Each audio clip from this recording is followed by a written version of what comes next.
Prove that sin 165 equals to root 3 minus 1 divided by 2 root 2. अब हामी 165 लेख्छौँ. 160 sin 165. sin 165 लाई हामी के गर्छौँ भन्दा sin 165 लाई लेख्छौँ 90 plus 45 plus 30. त्यसै गरी sin 90 plus 45 plus 30 plus यहाँ लेखेर हामी यस्तो ब्राकेट दिन्छौँ. अब हामी क्वाड्रेन्टमा जान्छौँ.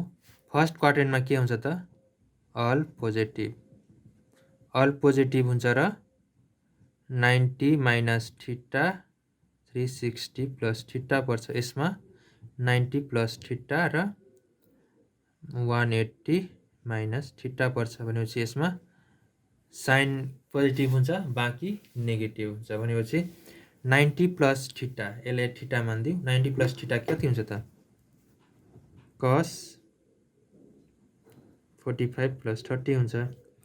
साइनबाट cos किन हुन्छ भन्दाखेरि 90 प्लस माइनस थीटा र 270 प्लस माइनस थीटा आउँदाखेरि 270 प्लस माइनस थीटा र 90 प्लस माइनस थीटा आउँदाखेरि के हुन्छ त चेन्ज हुन्छ.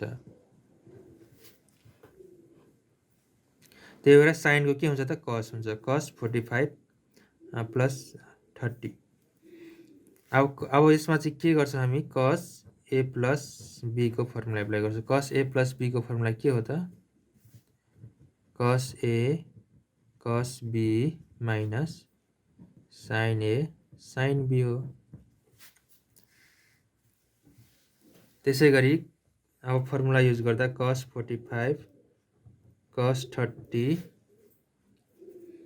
Minus sin 45 sin 30.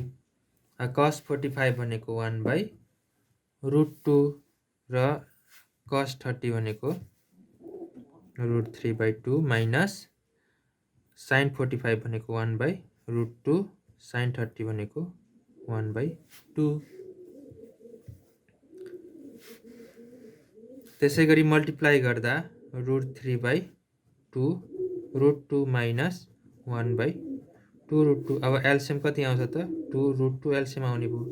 त्यसै गरी root 3 माइनस 1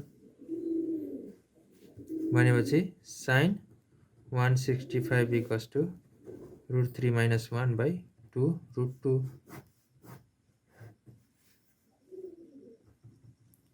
Hence proved.